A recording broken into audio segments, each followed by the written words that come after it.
Hello, welcome to today's video, and in today's video we are starting on Golang, and this has been so much requested everywhere, and finally we are starting on Golang.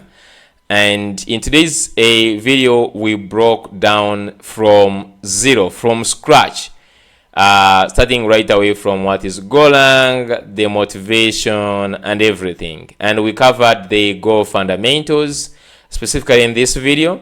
I explained everything we're going to be building and how we're going to be doing the big projects about Golang, and everything we're going to be building in this.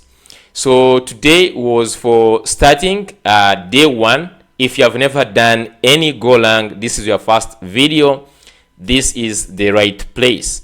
You know me, I always go into step by step into more details, and this is what is in today's video. I covered everything starting from scratch to where we did our first project. So you can see we did this project here where you were sorting. You can see we have the unassorted students list, and we yesterday generating registration numbers and everything. Very unique project, by the way. And we did this. Don't worry, we took our time to reach this side. Okay, we talked about structs, arrays, slices, functions, packages, modules, and even to reach how to create things like this. How do you create this to understand that this is a module and this is a package? Importing them into the main function, including writing all the notes as we move around. Okay, so this is what I was going to cover in this video. Let's jump in and get started.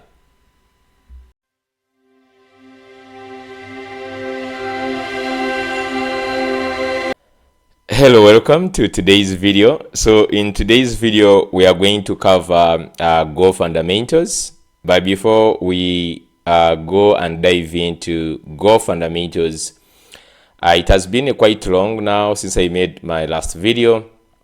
A lot has been going on, and if you have been following me on different platforms, you must have seen that I talked about getting into Golang full stack development, and this is going to be our new focus as this is Hub. As a company, we are going to make Golang as our primary backend language, and Express with Honor are going to be our secondary languages that we use.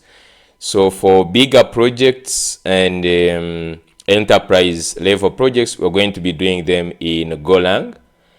If you have been following me enough, you know I've been doing a lot with Golang right now. I've spent a couple of weeks studying Golang. You can see here from my blogs here. You can see I have a lot of things that I've built so far with Golang. I already have one API that is powering our desktop app here. So I've quite moved into deeper to start building this. And into this series we are going to start today, we are going to learn a lot. And today we're going to cover only Go fundamentals, but the series, you know me on my YouTube channel, how I always do my things. I always go very deep, more than anyone else on YouTube. I always just don't do to-do apps and then I stop there.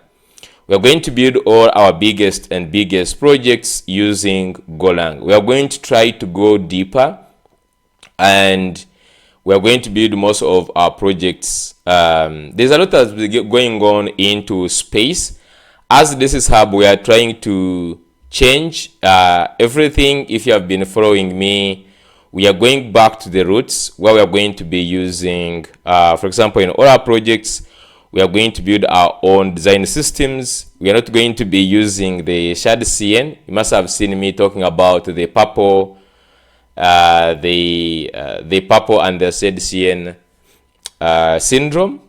We are going to be using Figma for our projects. We're going to be building our own custom CSS and Tailwind into our projects because we are trying to get ourselves into really a space where we can do those projects, high ticket value projects, not just doing like the $1,000 projects all the time. We want also to do like the $10,000, $20,000 projects, and that's why we are positioning ourselves with superior tech stack.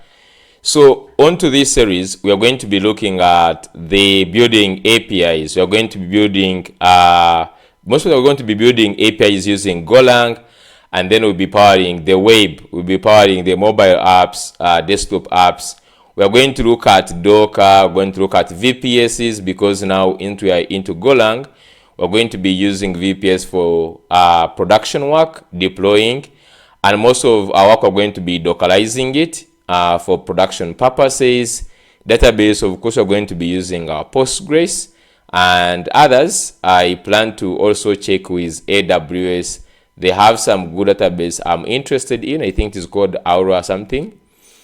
So we have a lot that is going to be unpacked, and my YouTube channel now is going to have a different trend. So we're going to be doing, for example, Golang with Next.js, Golang with TurnStack Router, Golang with React Native, Golang with Electron. I already have Electron app which is already being powered. I'm not going to demo for it, but if you want to see the demo, you can check either on my TikTok or you can check on my LinkedIn. I have a desktop app that I built. I have a demo there. You can check it around. And databases, of course, you're going to be using Postgres with Docker and other things. So I'm so much excited. And in today's video, we are starting this, starting off with this documentation. If you come to my blog, jb.desktop.com/blog, you have a lot of blogs, but we're starting with this one. Okay, this one says complete programming guide from basics to production. This one. So we're just going to start with this Go fundamentals. We're going to first go about the Golang language. But we're going to do Go fundamentals into this video. Then we'll go deeper into these other ones in other series. So do not miss. If you haven't subscribed at this point, please go ahead and subscribe and put on the notification bell, because I don't want you to miss these series. And I'm not teaching you as a YouTube, because I'm also using these videos to teach part of my team members who are not staying with us in Kampala on premises. I have people who are part of my team members who are remote, and I will be using these videos also to communicate to them or to teach them. So I'm just going to be really taking my time to explain. We're not going to be using AI. And even most of my videos, all the upcoming videos, whether big projects or small, we are actually cutting AI from our projects. So AI is going to be cut up to something like 20% in our projects. And this is aimed for quality control.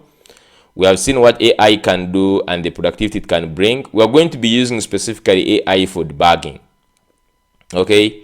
We're not going to be using it for generating code as such, because eventually after using it for so long, you get gradually, and it takes away the best parts that you like most in programming. So me personally, you're going to set most of my projects. I'm not going to be using AI as such. I will be using documentations. I'll use AI for other things, like writing blog posts, writing some other things to help me in one way or the other. But in writing code, I'm just going to take this up to like 10% or even 20% maximum, where I'll be using it only for debugging. Okay, so with that out of the box, let's get started. Okay, so let's start with about the Golang. You know, most of the programming languages, even most of the tutorials I've seen, you dive into the basics before even understanding why are we even getting into Golang. Like, why would you want even to be interested to move from Laravel or to move from Express, Honor, or the other backend that you have been using? why would you want to go to use Golang in the first place? And to understand this, we need to understand the history, a little bit of history about Golang, why it was created, and what was the purpose of creating Golang in the first place. So Golang was created in 2007 by Google, and it was published to the public in 2009. And it was made by these three big names. These are like, when you talk about these names, they are so prominent in the programming world and computer science at large. So it was, they put together a team. Google put together a team of three, which was led by Robert Grismer, Robert Pike, and Ken Thompson. And they really did a great job coming up with Golang. We're just going to see which work was done. I also went ahead and I put for you here these people. If you don't know about Robert Grismer, he's the one who worked on JavaScript, the Google Chrome V8 engine. And he also worked on the Java's hotspot compiler. Then Robert Pike, he was the one who worked on the Unix operating system together with Ken Thompson. So these are like big names in the history of programming, because Ken Thompson worked on the B programming and also was part of these the Unix operating system. So these are most respected guys. So what was the motivation behind creating Golang? So in brief, I'm not going to read word by word, but I just added this history for you to go ahead and take a look, a deeper dive into this. But basically, what was having at Google in the 2000s, they were of course really now at their peak. They are really doing so well. And all their code bases were into C and C++. You know, they were using C and C++. Most of the code bases was this. Other parts, I think, were using Java. So they had some issues. The first one was, since they had a lot of engineers, like thousands of engineers, they were having difficulty with collaboration. Bring on new engineers, the code base was complex to navigate. The syntax of C, C++, and Java, you know how it is. It wasn't friendly, and this was acting as a barrier to them. And then another thing is that in those 2000s, back in those days, there were no very powerful machines. We were still using traditional servers. Later on, you have seen the advancements into the technology. New servers with very big cores were brought into place. And C, C++, and Java, they were not good at memory utilization. So they wanted to take advantage of the powers that comes with the new infrastructure that is very powerful, like these servers with high cores, core 8, core what. They wanted to get full advantage of it. So they wanted a language that is going to be they wanted a language that is efficient as C. So they wanted a language which is very efficient, like maybe C or C++. They wanted a language that is as simple to read or to write, as simple as Python. So this was the most very efficient, simple, and has capacity to scale, like easy to scale. You know, they wanted a language can help them to scale. You're going to see when you're building is Golang, really in the first place they thought about it.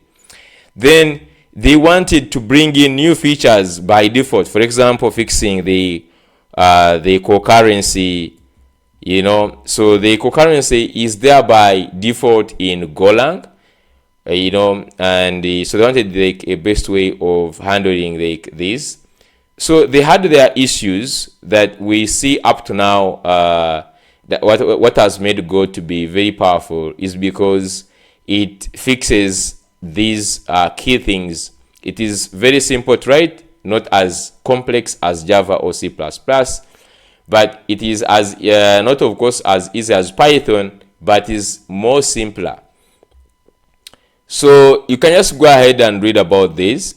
So I went ahead and also added the companies that are using Golang, and I also added the performance metrics for these companies to understand what is Go is capable of. So you can see one of the examples, we have Uber, which is having around 170 queries per second with a 99% uptime. Like, that is really a huge performance. You can look at Twitch. They are doing also about 500 they're having 50k requests per second with over 2 million concurrent video streams at the peak with 15 million daily active users. Then we have the SendGrid. You can see they are processing more than 500 million messages daily. You can look at SimilarWeb, reduce the from 700 Node.js containers, which was requiring 179 gigahertz CPU and 89 GB of memory, to only 25 instances. Okay, so we're talking about now, this is like high memory efficiency. That's one thing with Go. As we talked about the infrastructure here. Okay, when it comes to infrastructure efficient, we are talking about like memory usage, where you need 89. You can imagine why you need like to reduce from 700 containers that are running on Node.js, and they moved to only 25 containers. So you can see how efficient in terms of memory Go is. You can just go and read all these other things I put them. Other big names are Kubernetes, okay, with Netflix. Okay, so you can just go ahead and read some of these examples to give you an idea of what we are going to, because would want to, if I'm going to build a system really with a very solid programming language and that is capable, and it has been tested and backed up by the big companies that are using it in production. And I also took the key performance patterns. As I said, you can see the CPU reduction for equivalent workloads. Like, it is good with memory efficient. That's when we're just going to see that. It has concurrent operations, like in Uber case. You're going to, if you read more about the Uber case. So I also put case studies of companies who migrated from Node.js to Golang. And this is to, for Node.js developers, since I've been really so much into Node.js. And by the way, I'm not saying we are moving off Node.js. Node.js and Hono is really nice, and we're going to be using them in most of other projects, like the small projects and less budget. For example, low budget projects are going to be done now in Node.js and Hono and Next.js full stack, right? But the big ticket, our big ticket clients, we're going to be doing them in Golang. So if someone brings, like, for example, a 5,000 project and above, we're going to be doing that project in Golang. Maybe we power it using TinyStack router or Next.js, unless the client specifies that he wants it maybe Next.js full stack. Otherwise, we're going to be using that. So even Firebase, after being adopted, it moved from using Node.js to Golang. We have talked about SimilarWeb, Digi, and others. Even TypeScript itself, TypeScript moved from TypeScript to Golang, and that was, I think, a recent move. You can go ahead and search about it, like TypeScript rebuild in Go. So you can just go ahead and search about this. You will find that actually they went ahead and reload all the TypeScript. You can see one of the reasons for writing everything in Golang. So you can see Microsoft is rewriting TypeScript compiler in Go. A project refers as Project Cosa or TypeScript Go. And the key reasons here at the top, you can see it is performance. The primary motivation is substantial speed increase. The Go-based compiler is anticipated to be up to 10 times faster to build for build times and project loading, and significantly improve the performance of the language services within editors like autocomplete and go-to definitions. You can just go ahead see here, but also you can see that one of the things is memory efficient.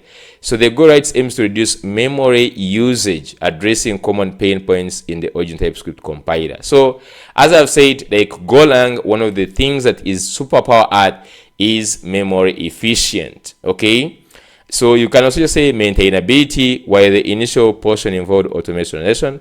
The goal is to increase the Go code base that is understandable and maintainable for developers familiar with original TypeScript compiler structure. So you can just see, of course, even the concurrency, and these are actually the most big performances of Golang. So I think at this point I've given you enough motivation why we need to get into Golang, more especially if you're a developer who is trying to get into high ticket value or making yourself more valuable. I think this is, and I added it down here. Okay, I added it here under career and marketing position. So high demand skill, Go has become preferred choice for building scalable web applications and cloud native applications, with companies like Google, Uber, BBC, and others using it. Okay, so you can see even it under this, we have better compensation. Go is now one of the top paying programming languages. So you either do, for example, what everyone does, like of course the advantage with Node.js and TypeScript, the JavaScript world, is that one is that you have readily developers. We have so many developers who are good at Express and these other ones. But then as we are going into more enterprise level applications, they are demanding these few skilled developers like in Golang. So we're not going to go under the surface of Golang. As I've told you, we are going to go so deeper into Golang, and we'll be building some things. We'll attempt to build projects. Like we're going to take the session of projects you are going to see. And in the projects, you're going to be building like things like compilers. If you want to build like a compiler, a CLI in Golang and all that, how do we do that? Okay, I'm the person who in support for this. I don't know, most of you have seen it. Build your own X. Build your own X. This.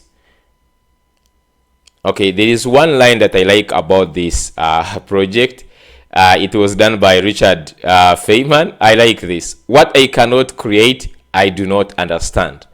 So he's a person who says, like, how would you recreate a technology from scratch? For example, can you build your own database, your own Docker, your own Git, your own everything?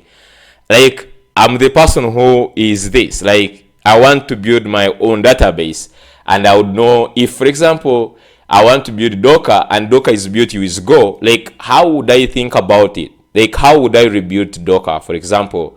And we know Docker is built in Go. Or how would I build database in Golang?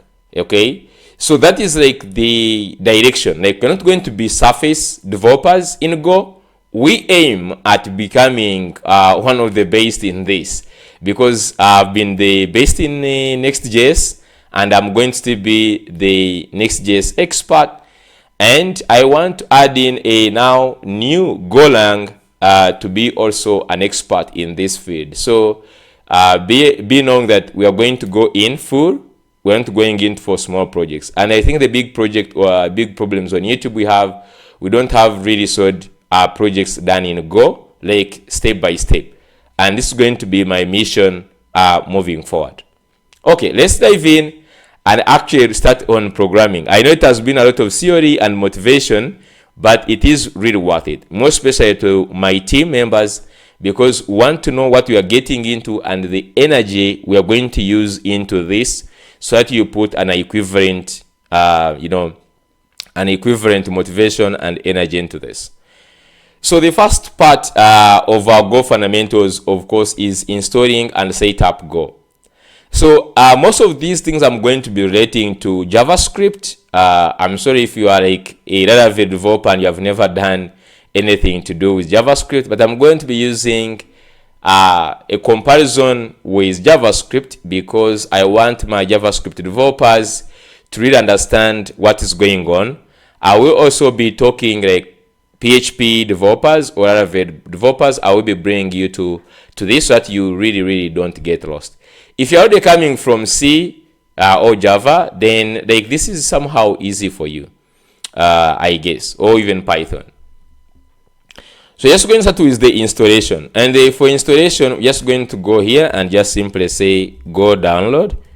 So just simply put go download, and this is going to take you to go.dev.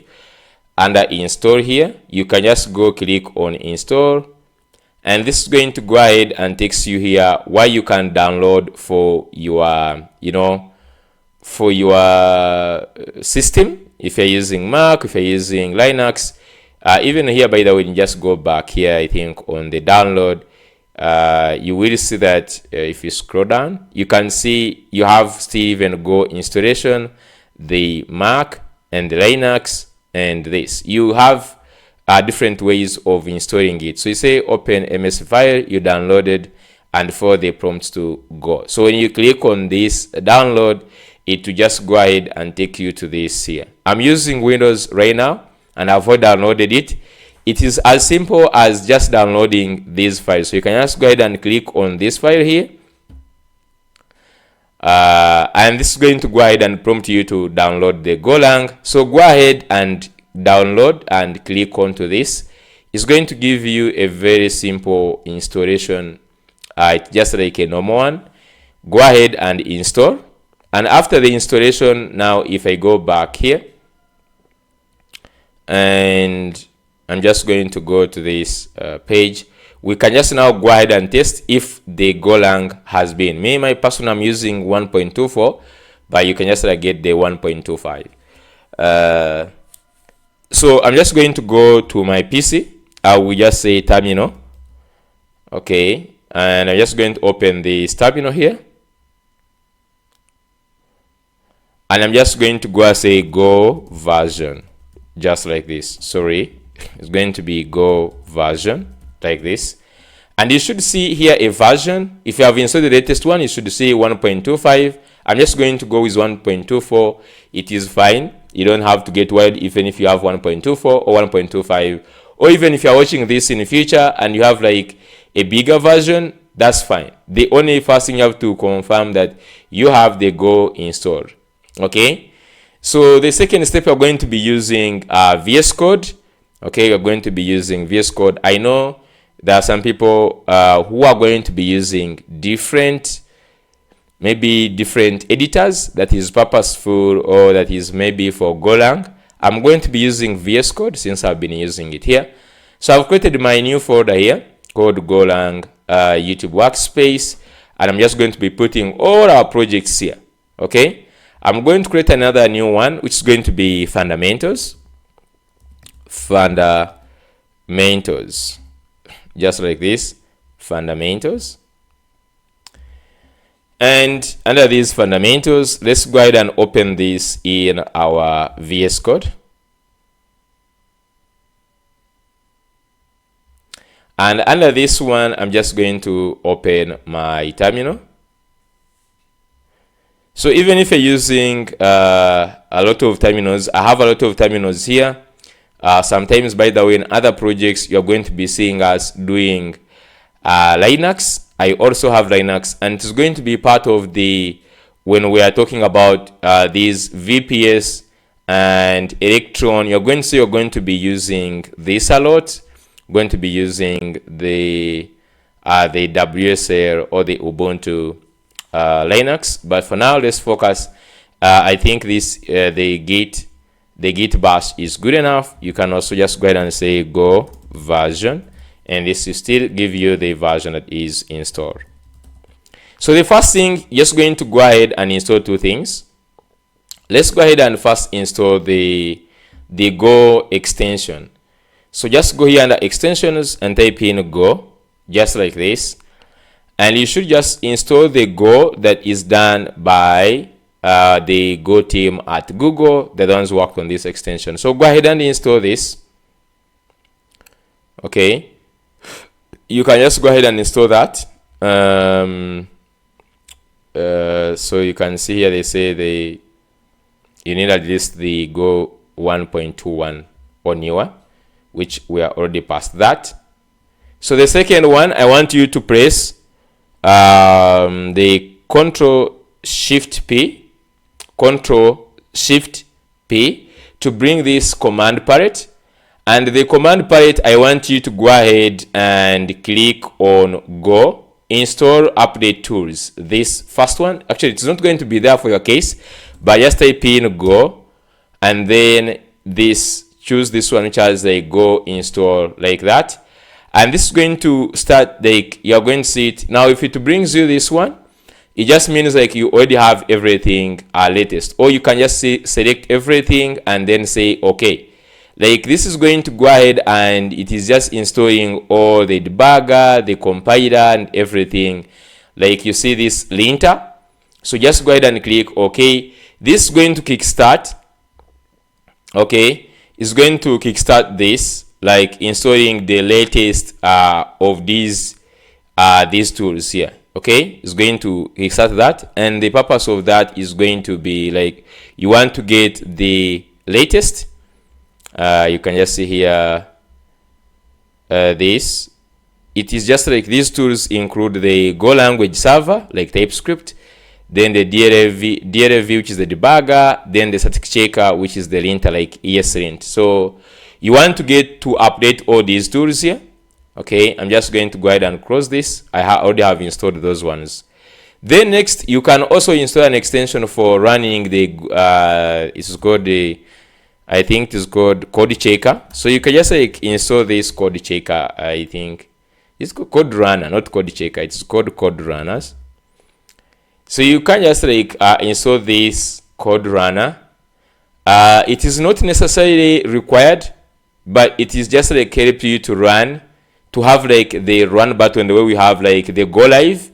So this one helps you to run the Golang projects. You can see it pretty runs most of these low-level languages here.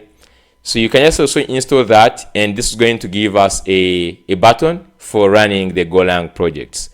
So after installing those ones, you are good to go to write your first program. Let's go ahead and write our first program. We're just going to keep it really cool, really simple, no much stress. Okay, so the first thing is I can create the first entry file. I'm just going to be relating to TypeScript or JavaScript world.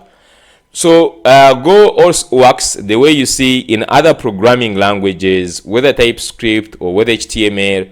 We always have the entry point in a project. If it is a JavaScript project, you know, we always create, for example, index dot. For example, you can just say app.js to be your entry point, or you can just have like index.js to be our entry point. In HTML, we use index.html to be our entry point. So as well here in Golang, we have an entry point file, like the file where everything begins, where the file that loads the language or that loads the project. So we just call this one main.go. So just say here main.go, and you can see we're using the .go for the Golang. Now let's talk about how these Golang projects run from the beginning. You might not get this, but you're going to understand it as we move on. But I want us to understand two things of how Golang runs everything. So it uses two concepts that you need to understand, which is one, packages, two, modules. Okay, two modules. Now, at the beginning, they seem to be really easy, but as we move, if you don't understand these ones properly, packages and modules, you will actually have issues. But I'm just going to take my level base to explain to you how important to understand these two concepts, the packages and the modules. So let's just give an example. When you create a new project, let's say we are working on an employee management system, okay? We are creating our folder, so we create a folder, like let's say employee, we just have employee, like management system. So this is the name of our project, okay? So this is the project. Let me just go here. This is the project. So this project in Golang, in Golang world, this is what is referred to as a module. Okay, this is referred to as a module. This is what you eventually push to a GitHub. You know, the whole entire project. Okay, the whole entire folder with everything. This is what's going to be referred to as a module. The second thing you have to understand is the packages. So within this employee management system, you have like small folders, okay? So in here you have folders like, for example, routes. You have types. You have like, you know, let's say you have utils, okay? So you have different folders, and inside, like for example, this routes, you will have, for example, let's say routes.go, and then here you have, like for example, a file like types.go, and this is the same thing in your JavaScript project or any other project. You have the name of the folder, and inside that folder you have different small folders that make up the entire project, right? So these ones are the ones you're going to be referring to as the packages, okay? So these utils.go, these are just going to be the ones we are going to call packages, okay? So if you don't get actually this, we're going to do the practice. I wanted to talk about this to understand. So every file you create in your Golang project must have at least you're going to see it must be a module. It must have at least a module, and also must belong to a particular package. For example, in ours here, these fundamentals here folder becomes our module. Okay, the fundamentals becomes our module, and main.go file becomes our package. Okay, I think you understand what I'm saying now, isn't it?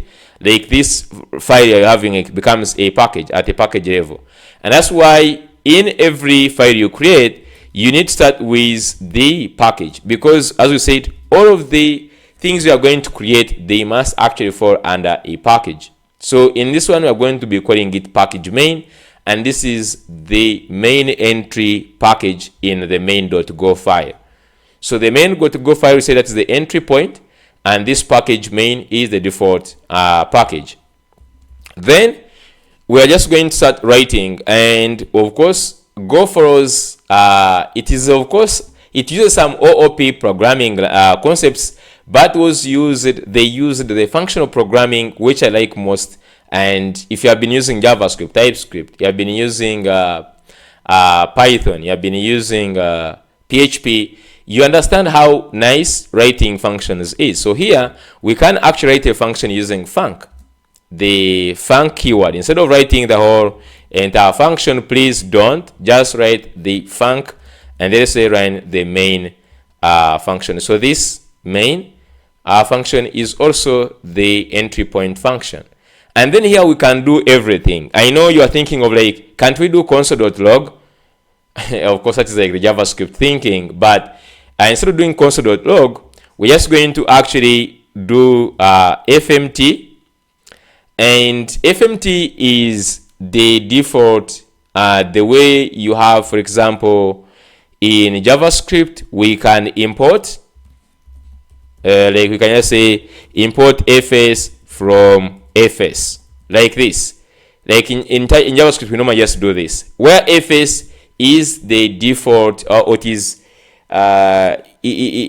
a package from the language. Okay, so this is just like given from the language. So even here we have fmt, and fmt I think is like the format package. So you can just say fmt import from like this. It has imported it from the language, and on this we're going to be using this a lot. Okay, it has a lot of things. The one that we need right now is going to be the print line like this, and we can just put our hello world, just like that. To run a Go file that we have just created, open your terminal. Now you can actually use this if you install the code runner. You can actually just click on this, okay, this button here, and this is going to go ahead and run this project. You can see hello world. I just used this code runner. Okay, I'm just not going to be using this. I'm just going to be using the terminal instead to run the project. So you can just run using this. I'm just going to go here, clear, and I'm just going to say go run main.go. I'm just going to be using my terminal. Go run, where main.go is the name of the entry point file here. Okay, so go run main.go, and you can see our hello world. So the first concept you're going to look at is going to be data types. So I'm just going to create here. I always like creating a new file here for notes.mdx or md. And we're just going to set our first concept you're going to look at is going to be data types.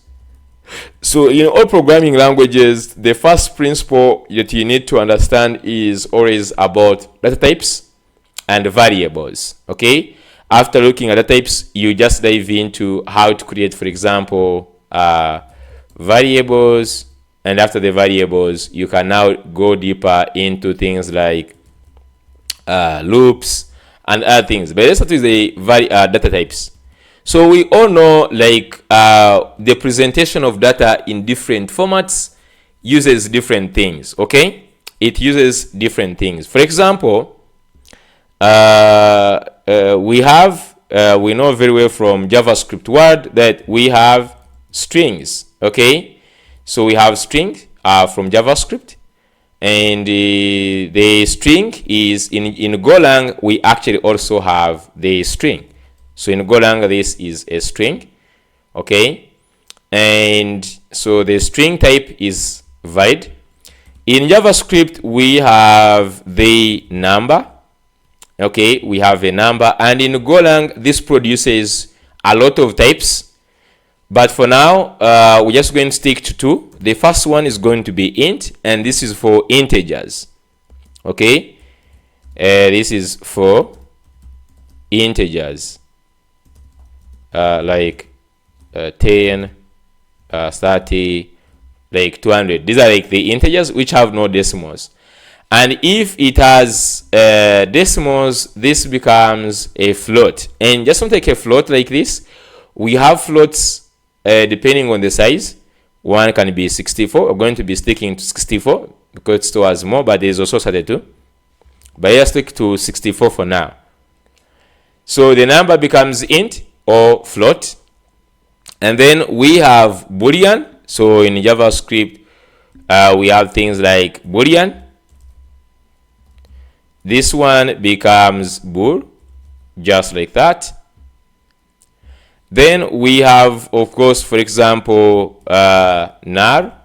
This type becomes like near. Then we have others which are at the not the primitives. These are like the primitives, where these are like primitives where one variable is stored in one value. Now we have others, of course, like arrays, functions. So you're going to say, like, for example, arrays. We have also this side arrays, but the more important one that we always use in Golang are actually the slices. Okay, these are just like the actual arrays in JavaScript, but they are going to see the difference between arrays and slices. And then we have, of course, functions. Then we have what else? We have objects, which becomes like structs. We have, I think, just like the one like the functions, then like objects, and then arrays and other things. So the most important ones are going to be these. Okay. So knowing the data types that are existing, we are going to see how we can just actually use these data types to create variables, because at the end of the day, the most important part is actually the variables, because they are the ones you are going to be actually using these different the ones you are going to be using these different data types, the variables. So the question is, how do we create variables? How do we create variables? So using still this, you can use that with the normal variables. You can use the keyword var. In JavaScript, this keyword is there, var. However much we changed this in JavaScript to use late, but also it is there, so we use the var keyword to define the variable, included followed by the name of the variable, let's say age, and then followed by the type. So in TypeScript we'll do int, we'll do number, for example, like this, and then we say equals 20, like this. In Golang, we just simply just say age, and you don't need to specify this. You simply actually go ahead and say space, and then you say int, for example, like this is going to be an int since it's 20. So you can say price, you say var, and then you say price, and then you say this is going to be float 64, and then is equal to 5700.6, like this. Okay, so the easiest way to create a variable in Golang, we use the var keyword, and then you add its type. Now you can also use the TypeScript, the inference concept, whereby Golang can predict the type that you are saving. So you can also say something like var name is equal to JB. This would still work. Okay, this would still work, and you have not specified the type, so just say string. So you can neglect this, and Golang is going to go ahead and predict the name, the type in this. You can even use a simpler syntax. Instead of using this, you can say just name, and then use a short version of this. So the short version of this would be, for example, this with the equal sign. So you have this. Let me zoom in a little bit to see it. You see this. There is no space. Do not make this.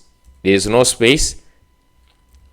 So just say name, and then you can say is equal to John, just like this.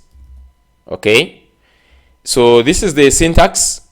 Another one, you can for variables, like you can also write constants. You can say is const, and then you can say pi is equal to 3. You can just say const pi is equal to 3.14. So you can also just do this, use the const. So you can see this is a very familiar syntax if you have been from Python, TypeScript. This is just something which is really, really familiar. And let's go ahead in our this and we test out this. So we can create variables. I'm just going to say here variables with the types. So since we have so many types, we are going to create one for each. So we can just say, for example, the strings. So I can just say var, okay, and then I say name, and then I say this is going to be a string, and it's going to be John Baptist. So this is just like a name. And if you just over here, you can see we have an error which says declared and not used. If you are from TypeScript, this is the ESLint of this side, which says you created the variable name, but you did not use it. Okay, and I used var, and you need to go ahead and use this. So we can just go here and we use our fmt. So you can just use this fmt and pass in the name, okay, like so. And I'm just going to go ahead and create more variables. Let's say var. I'm just going to say price, and then you say this is going to be float 64. So you can see we have float 2 and float 64. And just going to go ahead and say this is going to be 300.6. I'm just going to go ahead and say now let's use a different version. We can just say age, and then we can say is equal to, and we can just say 20, just like this. And now I can just come here, console, there's a name, I can say price, and also age, like this. Let's create another boolean. Can just say is admin, so you can say is admin, and then we can just also give it a new one, and we just say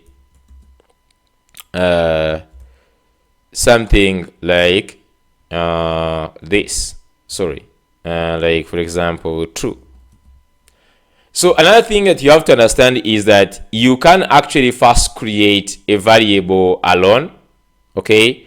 So you can just first create a variable and simply without any value. For example, we can just say var, and then we say is admin, just like this. So here you just like, and you say this is going to be a bool, just like this. So you can just create a variable without actually giving it, assigning it a value. This is also very common in programming. And then when you come here and you say is admin is equal to true. Now we gave it now a value, right? And just go ahead and of course also just add it in here. We just say is admin. Now one thing that you have to note in here is that there's a difference between this syntax and this one. When you just put equal signs, you are assigning a value to an existing variable. But when you do this, you are creating a new variable and assigning it a value. So you have to strike a difference about this. You can easily make a mistake about these two. Okay, anyways, so if you just go ahead and run, let's go run go run main.go, just like this. And we have our John Baptist 320 and true, just like that. So we have all these things here. So this is just like all about defining variables. It is very easy to define the variables. Down here you have written your first program, and you have also written some of this. We have looked at the go run, and now before we go to the modules, I'm just going to go ahead and go in some other basic things. We have also the types. I'm just going to go straight to arrays and slices. So I think before we do that, we can just talk about I can talk about, for example, more about the variables, and to look at that, let's talk about the functions before we go to arrays and it was what? Arrays and slices. Just going to look more about that in a second, but let's talk about the functions. So the functions, as we have already seen, we have already created the main function. So you can actually create other functions down here outside and then call this function. Let's actually just go ahead and create a function, func, and we just call this calc age. Okay, so you can say calc age. So this is just like the normal thing. So when you create a function in Golang, similar to all other programming languages, there are two things that are expected. One, the arguments. Two, the return type. Okay, since we're just in the type, a type thing. So if I say, for example, here we're just going to pass in the birth year, just like this. We expect to give a type to this. Okay, so we can just go ahead and give it a type, and we say this is going to be an int. Okay, since the birth year calc age. Okay, And then another thing is, what is the return? For example, we expect to say 2025 minus like 1990, and this can give you maybe 35, right? This is an integer, so you need to know what is going to be the return from this, and then we can just say what's going to be returned is going to be an int. So this is how you do it, and then you can just come here, you do all your computations in here, and then finally just go ahead and return. So you can just say, in this case, go ahead and say return, and let's say 2025 minus the birth year, okay, minus the birth year. Now, on the computations, there is one big note that I want to put on computations. When you're going to do computations, let's just put in a notes. If you're just going to do your, because you're not looked at the arithmetic, like addition, subtraction, they remain the same. They remain the same like in other old programming languages. The only difference you need to remember is that if you're just going to add two things, let's say you have like 20 plus 30.5, this is a float and you're adding it to an int. This is not going to work. So before you do something or you do any arithmetic operation, you need to make sure that the two of them, they are all in the same data types. They are all holding data types. This is very possible in JavaScript without doing anything. But here you cannot do this.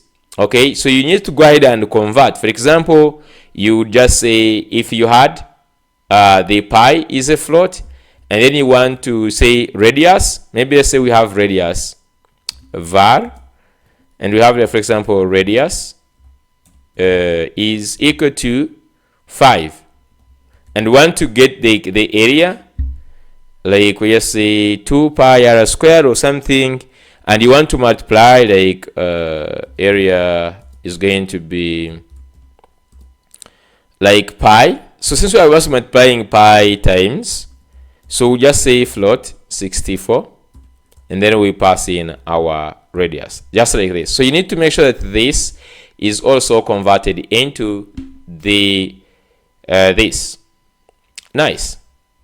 So in here, that's like about the computation. Now in this case, we are safe because this is an int, and even this is an int, so we get back an int. So you can just go ahead and call this. Let me just go here and just say so you could just say var my age, and then I just say this is going to equal to calc age, and then I pass in like for example 2000. Okay, and then we can just go ahead and actually add this my age here. So if I just go ahead and run this, let me just go ahead and run run main.go. So you can see we have 25, right? So this is like the easy way to create a function. Like functions are so much normal. Now we're going to talk about, of course, the naming and other things. You can still remain with your naming, it doesn't matter. But we're just going to talk about the capitalizing this and making this in a second. But just know that's about the functions. Very easy to use, and they remain exactly the same we do. Now let's talk about the other things, like now arrays and slices. Okay, let's talk about arrays and slices.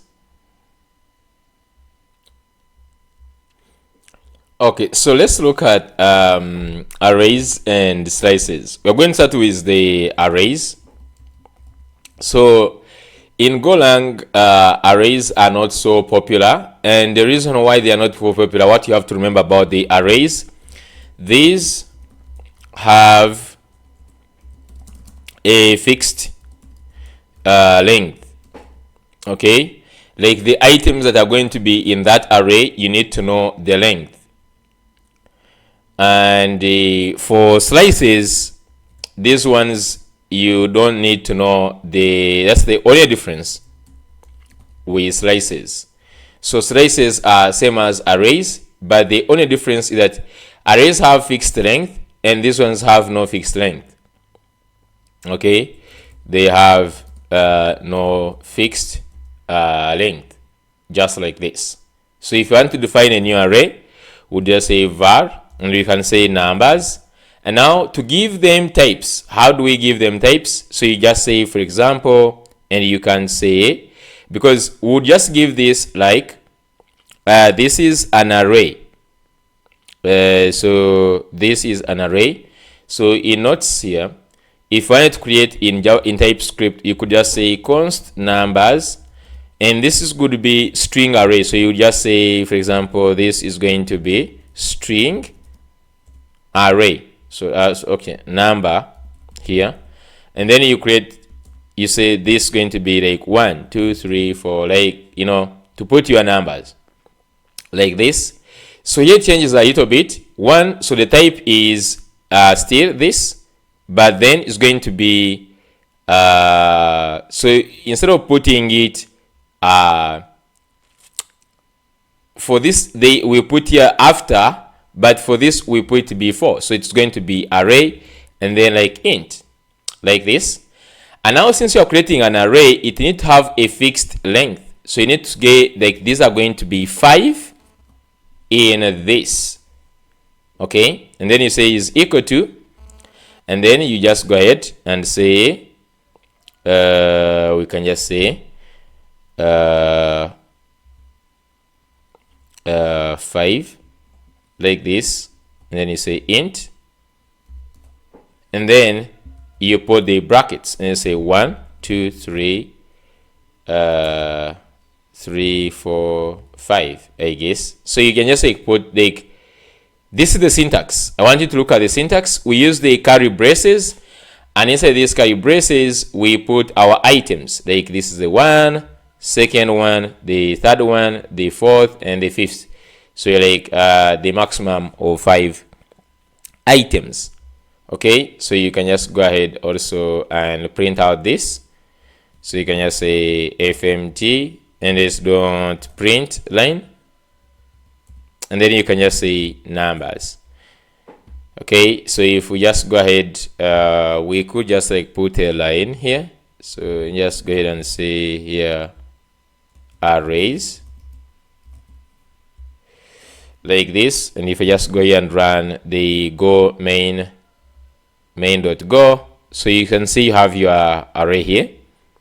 So this is how you create an array. One thing that you have to understand is that you have to give it a fixed length. Actually, you can, of course, you understand, like, you can just go ahead and remove this.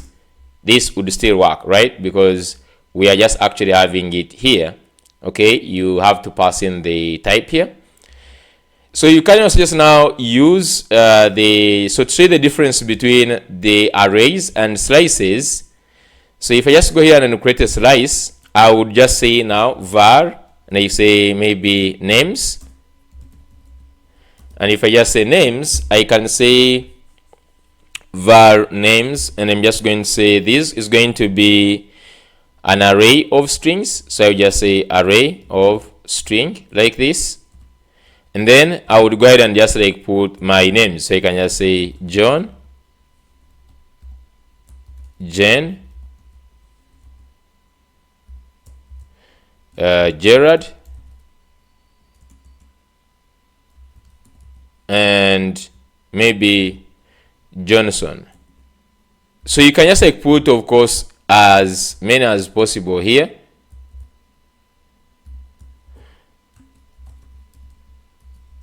Okay, just like this, and then we can just go ahead and also print out our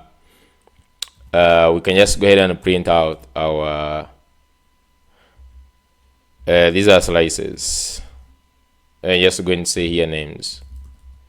Okay, so this is how we define the what? This is how we define the a slice. So the difference between a slice and the array has a fixed length. This one has no fixed length, and we're going to be using slices a lot.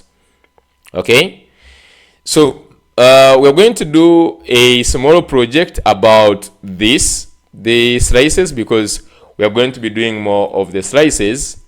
But before we do that, let's do structs. Okay, let's look at structs. And what are structs? Structs are just like the way we define custom types. This is a way of defining custom types. So here, this is a way of defining custom types. We have already seen the primitive types. For example, the int, the string, the float, the bool. So we have seen all these. These are like the built-in types. But then if you want to store an array of cat items, for example. So let's say want to store a cat item. So we know the cat items would look like something like this in normal JavaScript. I would say const cat items is equal to, and then I create my array, right? And then inside here, I'm just going to define these items. I'm just going to say, for example, each cat item is going to have a name. So I'm just going to come here and you say like name, and I'm just going to say the name is going to be iPhone 16 Pro Max. And then let's go ahead and add in like the price. So the price is going to be 300.99. And then we have, yeah, so you just have also the quantity. So the quantity QTY is going to be like maybe 2. So this is an item. You can duplicate this and create more items. So you can just go ahead and just like duplicate this and I create more items. Let me just add this in this, so that we have something that can be understandable. So you can just have this. Now we have like Samsung. So you get the point. So for example, we have this name, like the name, price. You have seen I've made them calculator because I'm already getting used to Golang, but you're just going to see why. So basically, the struct is just like the way we just go ahead and define our custom type, and we say type, and then we just say, for example, cat item. You know, we specify the cat item. So this is the same thing with the structs. So let's look at the structs. I just create our own custom type. I'm just going to call this cat item. So I can just say type, use the keyword type. Someone was asking me about interfaces, but we're just going to look at that later. But right now, just like you say create type, and the type I'm just going to say cat item, and this cat item is a struct, and then now you can define the fields in this type. For example, we have seen we have the name. Now when it comes to variables, naming of variables, you are going to say like in Golang, everything is capitalized. And the difference is, I'm just going to talk about it right now. The difference is when you name something capital, this means you can use it globally. Or this means that this is public. This is public. What it means, when you create another file and it wanted to use this cat item, you can use it. But if you define it, all these ones, these variables, if you name them in small letters like this, it means they are going to only work in this file here. They are not going to work anywhere else, and we don't want that. So just get used to naming them actually in capital like this, capitalized. So name is going to be a string. Then we have the price, which is going to be float 64. And then we're just going to have quantity, which is going to be an int, just like this. Okay. So what I just want is to go ahead and now create an array of cat items. Okay. And so that we can just look at slice methods and other things that so here, how do we create an array of cat items? So what I just come here and I just say const, so you can say var cat items, you can use anything you want, is equal to, Okay, and then you just know we put with a struct, so you can just say it is an array of cat item like this, and then you put this, and then inside here we can now put our array of cat items the way we had them here. So you can just go ahead and duplicate this and just bring it here. So in here we can create an item like this. Okay, we can just say create an item like this. So we have an item, name, price, quantity, just like this. So this is reflecting the cat item. We can create more items, like maybe 3, 2, 3. Let's create like Samsung Galaxy here. Samsung Galaxy, maybe S25.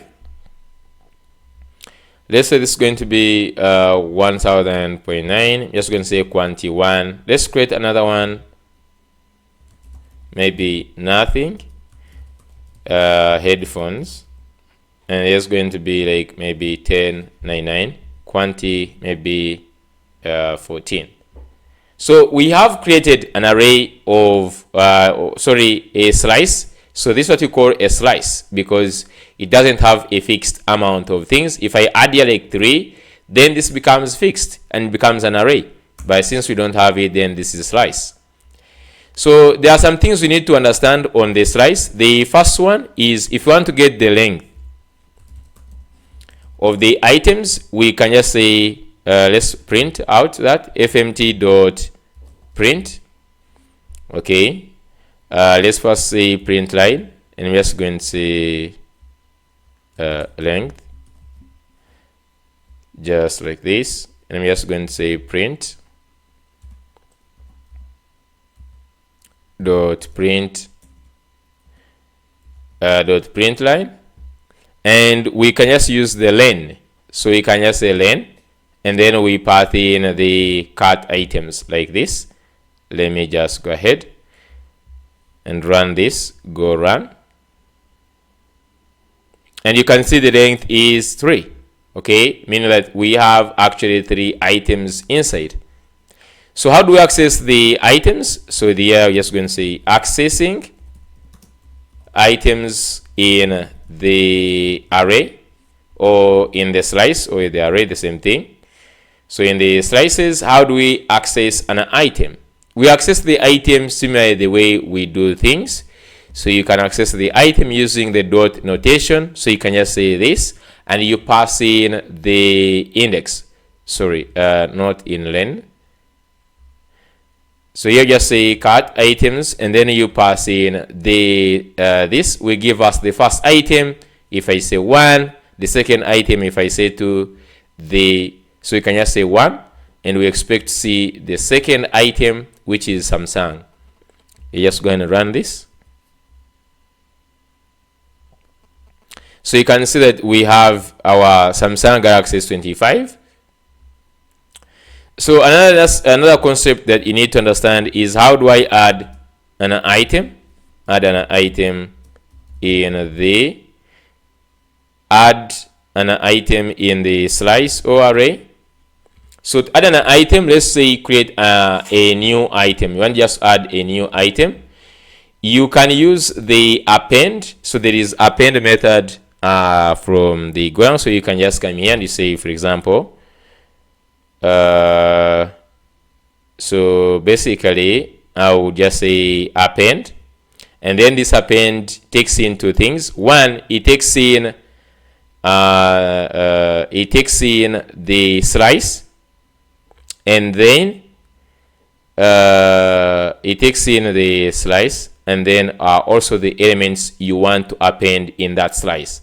So for example, we're just going to pass in the cat items, and then I will just now put in my thing, the item I want to put. So we start by giving it a type.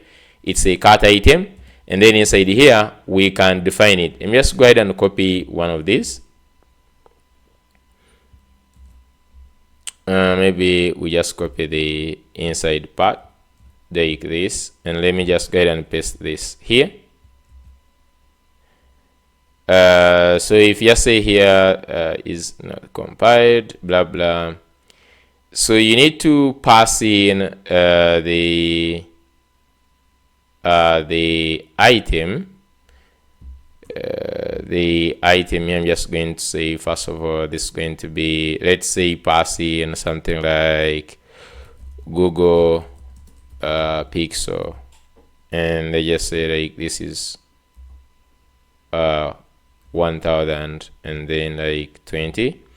Now if you look at this, the error we have here, first of all, it says we have the cut item, the value append cut item value of type this is not used. And first of all, let me just save this.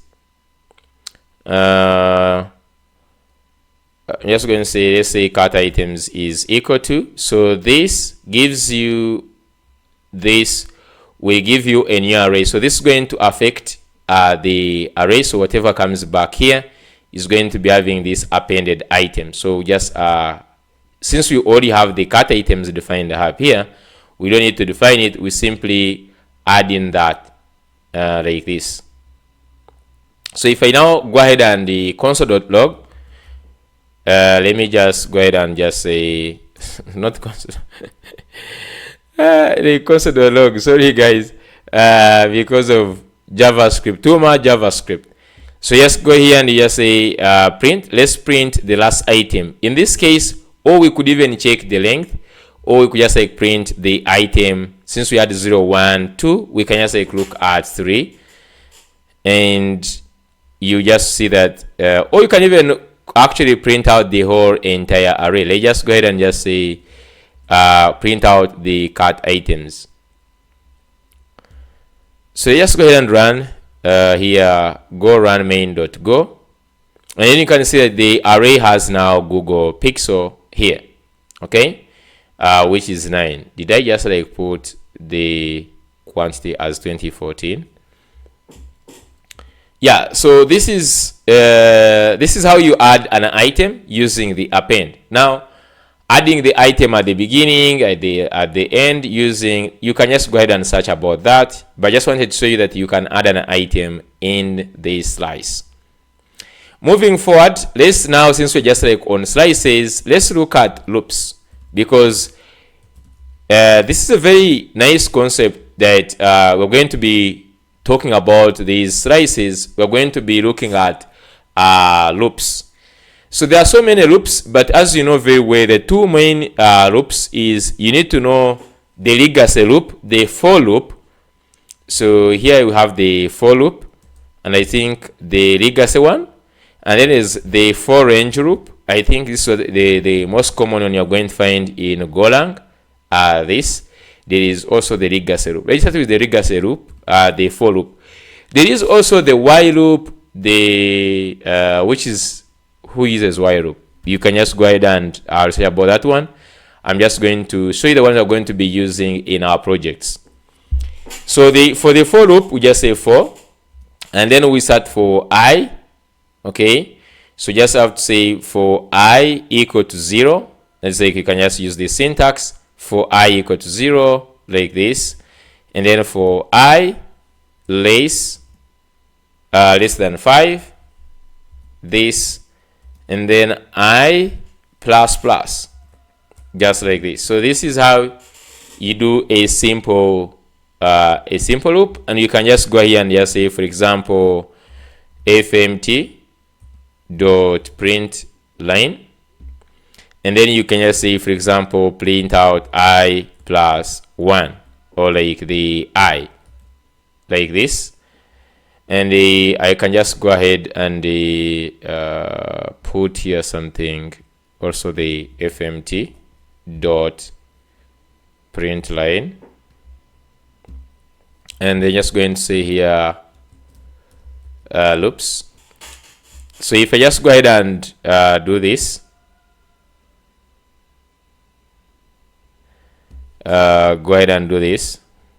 you just go ahead and see that you have just the normal loop, 1 for 5, because of the adding that, which is very much okay. So if you hover here, you just like for loop can be modernized using the range over int. So like this range int is the new one. You can say replace the 4 with range of 5. So if you just like do this, you said we're just going to be using range. This is what is going to come in. The one I was talking about, we don't need to do this. So the second one is that the range loop, the for range loop, that is the modern one. That's why you're saying that you can just use the modernized one, which is the range, and you're going to be using this in most cases. Okay, so to do the range loop, I always find it very nice if you do it like on these, like for example on the cat item. So we can just do something like for. And here we can just like actually access the index and the new item in that array, and then we can just say this, we call it a cat item, for example, or item. Since we have a cat item, I just say call this item, and this is going to be equal. So you can just is going to be equal to range, and you put cat items, and then inside here you have access to the index and access to the item. So for example, you can just say now like var, and then you say for example var item index is equal to like maybe index. So you have the index, you can just say +1, and then you can just say var, like for example the item name is equal to, and then you can have like the item dot name, just like this.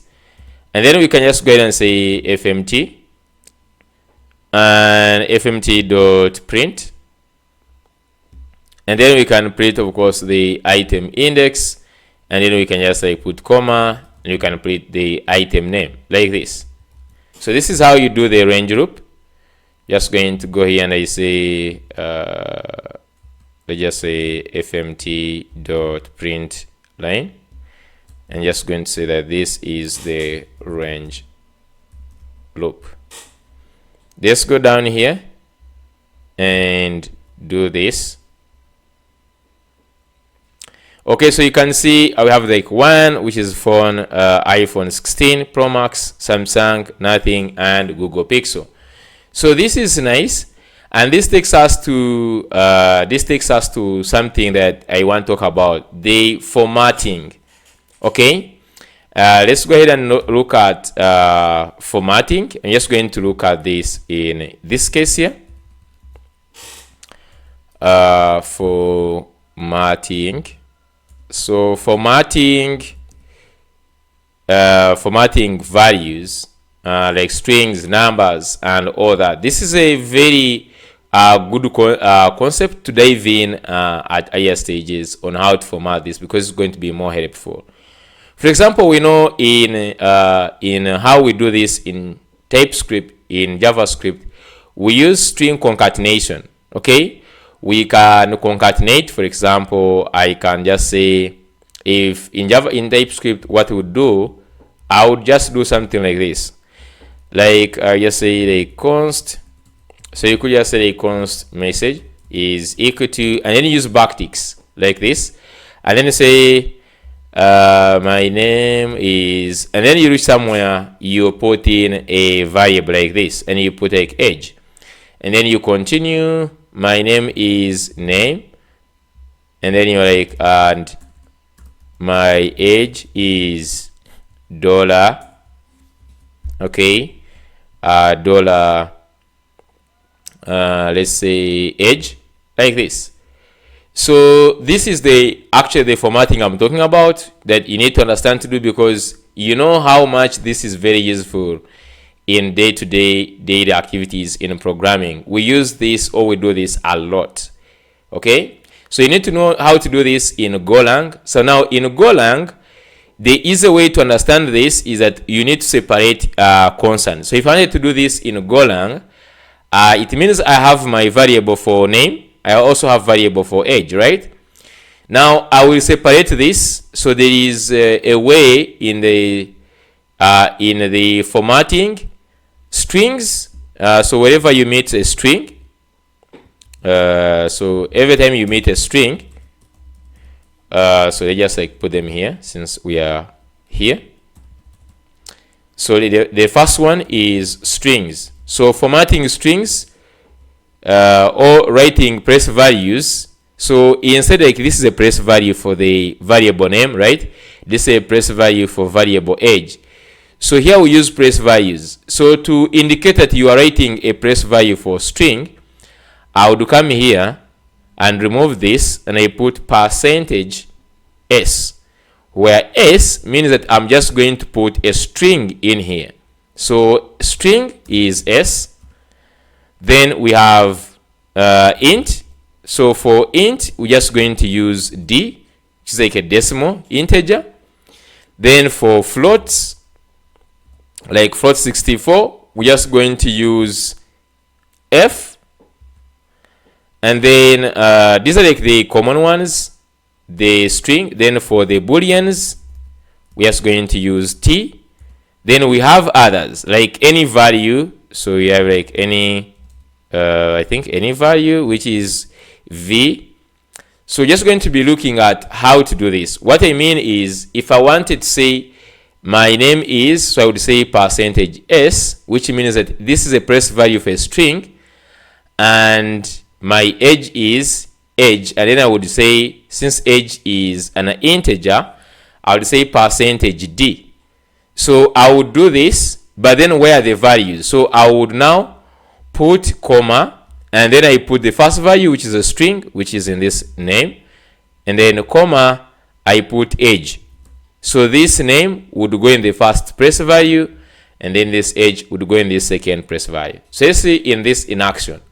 So for example, we have our index, okay, and then we have our name. So if we want to put this in here, instead of using print line, okay, we can now use another one, which is actually print f. So this is print format, okay. So printf formats according to the format specified in this bracket. So I would want to create a format. For example, for the cut item, I would want to say, for example, that this is one dot, we'll put space, and we say, like, for example, iPhone 16 Pro Max. So this is the name, Pro Max. This is the name, space. I put dash, and then I can put the price. Okay, say maybe 300 or 200, like this.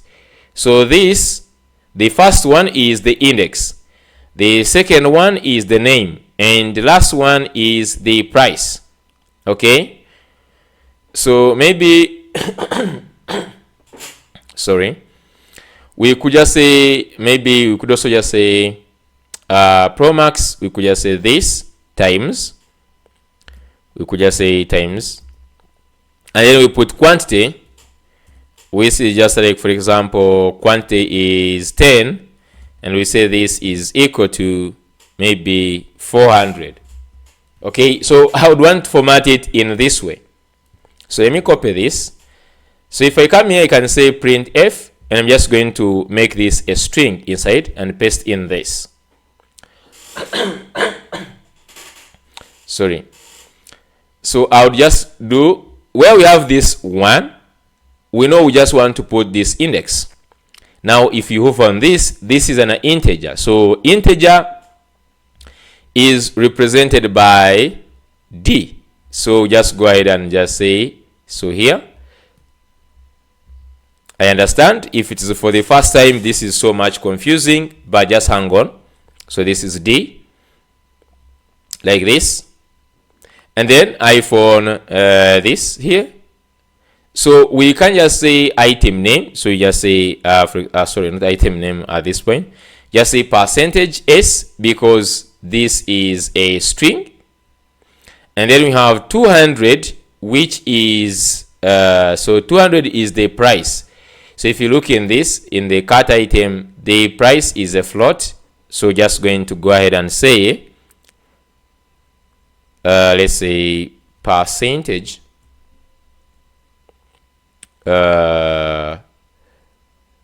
f, and then for the quantity is an int, so just say percentage d, and is equal to this. Now when you multiply a float with an integer, you need to get a float, so this is going to be also a float, which is going to be percentage f. So now we need to put in this, we need to put them in here, so I'm just going to say comma. Now this is where we put the values that are corresponding to this string format. So we can just go here and actually just create all of them, like var, maybe the second one is this, then the name, then this is the price, so you can just say item price is equal to item dot price, and then we have the another one which is quantity, so item qty, which is item dot qty, just like this. Now we can just go and get the total, so var total, okay, var total, which is going to be price, which is going to be now item price times, okay, times, now just going to say float 64, and then we pass in the item quantity like this, and now we have total. So we can now start putting this. The first value here is this index, so just going to go ahead and specify the index here. The second value is the item name.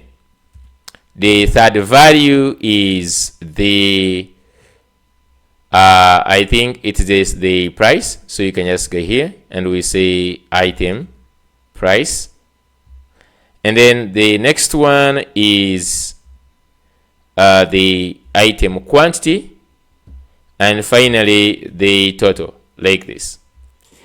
Now this is how you format the string in the way you want. And one thing that is also very interesting, you can see we converted this float, because as you said, you're going to do a computation, you cannot multiply float with an int. You have to go ahead and convert this into, and this is going to end up also being this. Now you're going to set this by default when you don't put the place values on floats. I think they put 6 place values. We're going to look at that, and I'm just going to show you how to change that. But we can just now go ahead and print out, and this is the nice one, the how it's going to look like. So I'm just going to go ahead and run this. Go run main.go. Okay, so you can see it has this. Now you see that everything is on the one line, and to change that is add a new line. So on this last one here, we can just say that everyone should start on a new line, and to add a new line you use this backslash and n. So this is how you add a new line here. Let's go back and run. Go run main.go, and you can see we have this range loop. We have number 1, which is iPhone 16 Pro Max, which is 300. So you can see the place values 1, 2, 3. So it has like 6 place values or decimal places, and we just see how to change this. Then times 2, which is equal 600 this, and this is really nice. Like you can see we have formatted this in a way we want. And now I'm just going to go here and change one thing. So I'm just going to go here and say I want to format this to 2 decimal places. So you come and say .2 and even this .2 like this. So we are putting like I want this to be 2 place values. Let's go ahead and print again. Just like this. So just going to have now 2 decimal places. So you can see iPhone 300.99 times 2, then like this. You can see like we are getting now 2 decimal places. Okay, So this concept is really nice, and we are going to understand how this is very important in our next small project. So in this last segment, we're just going to do a small project, and we're also going to use it to learn more concepts in our project. So I'm just going to go ahead and close this, and then you're just going to go into our project. I'm just going to close this. So this one has been the some concepts. Let's go ahead and see how we can actually put more concepts to work. So going back here, I'm just going, we have our folder here, which is Golang and has like fundamentals. Maybe I'm just going to call this one, I'm just going to rename this one like day one fundamentals. So it's going to be our, this is like our Golang day one fundamentals, like this. I'm just going to create another folder which is going to be like Golang day one or something. So I'm just going to go here and I'm just going to say like this is going to be still day one, and I'm just going to say project, maybe just say call this day one project. Now into this one, I just want to show you what to do. Let's go ahead and open this in VS Code. Now, in normal circumstances, let me just first go here and talk about this. So in normal circumstances, when we create a new project, basically, let's say we have a new project, and this project I'm just going to call it the way we say the employee management system. So in this case, we're just going to have like a student, just going to call a student registration app. So like this is the name of my project, right? This is where all the code is going to live. So as we said in the first place, that this is going to be a module. Okay, this is going to be a module here. So I can first create that. Let me just go ahead and create that folder. We have day one project, and inside here I'm just going to open this. I'm just going to use the terminal. Why not? I'm just going to say make directory. I'm just going to call this student registration app, just like this. And it creates this. Let me cd into the student registration app code dot, and just going to open this here. So basically I've opened in my project. Like this is something which is very normal. You create your project, open it in VS Code, and all your code is going to live in here. So in the first thing that you have to understand is now the concept of these two concepts, the packages and the modules, and put them in the same, put them to work. Now, when you create a new Node.js project, the first thing that you normally run, we run like npm init, okay? And what this one does, it initializes a new Node.js project with a new package.json. So the equivalent of npm init, when you are going to create a new Golang project, you initialize it. And to initialize this in Golang, you would say go. So you just say go mod init. And as you can see, mod is for module. And then you put the name of your app. And you could just say, for instance, student reg app. Okay, student reg app. And this is how you do your project, right? You just do your project like this. Now, if how Golang, because Golang as it is used for building systems services, like building microservices with Golang is typically really easy, and you're going to be seeing how you're going to be building our services in most of the upcoming projects. So let's say this is going to be your project, but you know very well that at the end of the day, this project, you're going to end up pushing it to GitHub, right? So you go ahead, after you want to produce this app, you push it to GitHub. And after, so you push to github.com, and of course to be slash your student reg something like reg app. So this is how it's going to be on your GitHub. Of course, here there will be your username, so like username and then like slash the app. So you end up pushing this to your GitHub, right?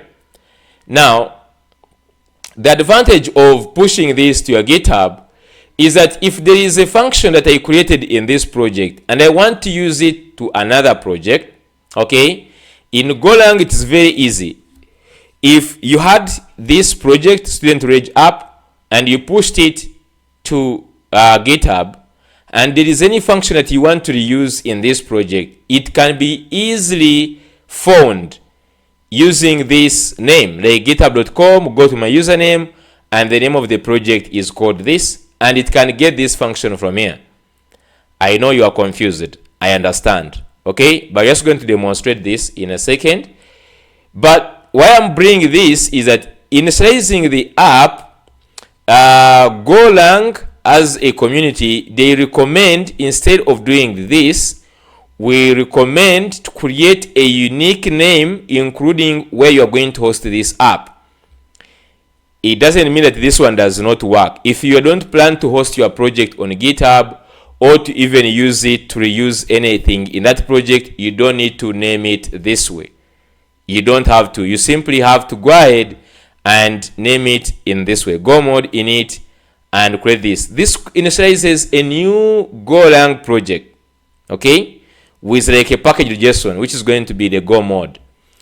So what I want to teach you in the first place to get used to this, okay, because we're going to be building microservices, and this one thing we're just going to be doing all the time. So I'm just going to say go mode init. So instead of putting your app directly like this, I'm just going to say you specify GitHub. Let me first reduce this size of this a little bit. So it's going to be git init, and now you put github.com. So here you say github.com slash, and then you put your username. In my case is like moke, like here's, I know some of you don't know your usernames. Yes, mine is this, moke coda slash the name of the app. Now, you should not get confused that this has created a GitHub like this. This has not created the GitHub. It has simply given it this name. It has given it this name. This becomes now one unique name that involves or that includes where your app is going to be hosted. It does not mean that when you do this, it goes ahead to your github.com and creates the app. It hasn't, guys. Okay, this is the question I got in class when I was teaching in the offline class. It does not create anything here. It hasn't created anything. When you run that, it doesn't create anything here. What it means, this is how it's going to save it, your module. So the module name is going to be this. Okay, which in turn in the future, when you deploy this to a GitHub, people can pull the code or they can get anything you want from this. Okay, if you make it public anyways. So if you are confused at this point, just hang on. You just get to understand this in a second. But this is simply giving a project name just like this. And the reason why they do this is create a unique name, because you can't have now conflicts, because if this already exists on GitHub, you know you cannot create another Student Reg app. You can never do that. If this already exists, you get, if this already exists, you cannot go ahead and create that. So that's the advantage of doing this. So just like any, this is just giving a name, but that is unique and that can be helpful. You're going to see if you are installing packages in Golang, most of them we get them from their GitHub repos. Okay, so if you just go, for example, to Gene, they are going to be using Gene Gonic. You see that here, when you're importing it, we import from github.com Gene Gonic. So this is like their repo. Okay, this is their repo. If you just go to go to to this, but just know most of the times this is the repo for Gene, like it is here.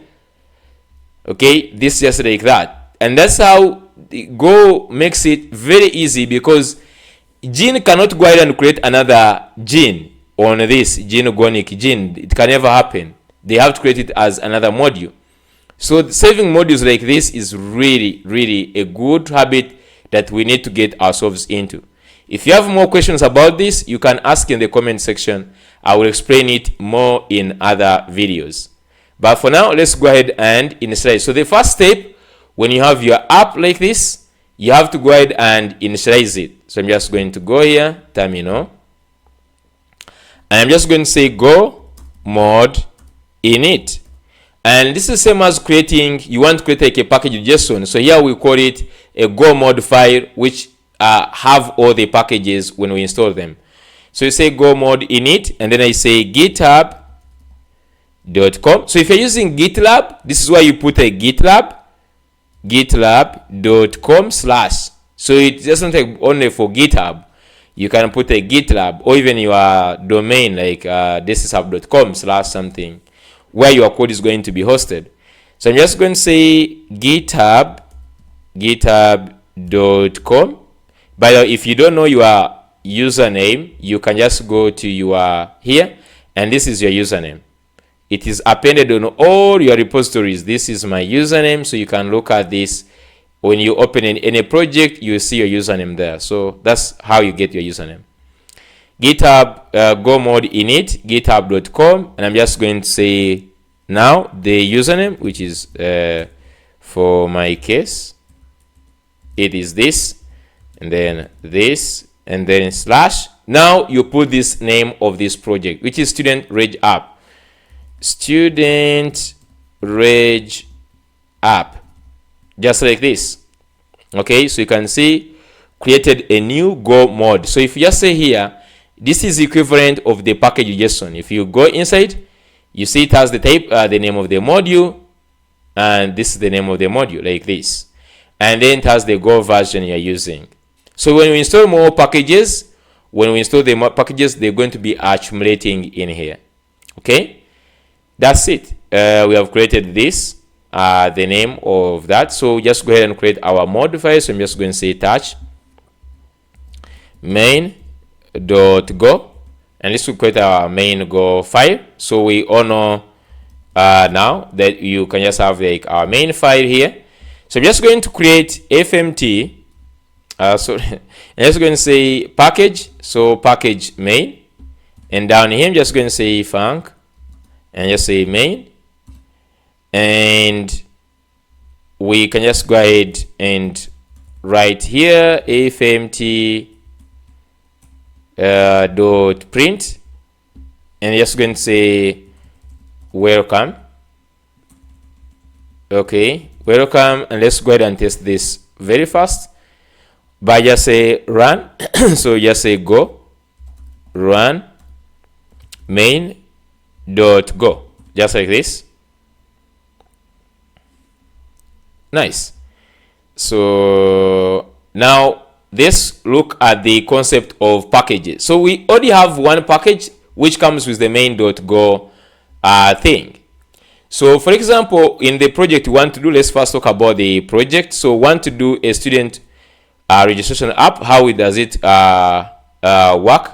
So what we want here, okay, what we want here, you just want to create a list. So you have to create an array of students, okay, and then these students will have the name, courses, and they will not have registration numbers.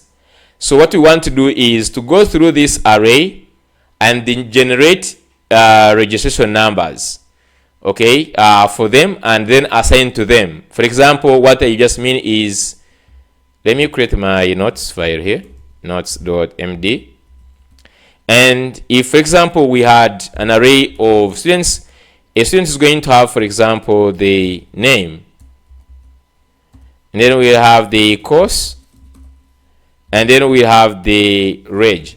So the registration number is not going to be there, okay? So what we want is, at the end of the day, is we want to say if the first student is called Abel, this one we want him to get a registration number like let's say BU like UG and then like 001, just like that, 001, because is the A. So we want to give them registration numbers according to the alphabetical arrangement of their names.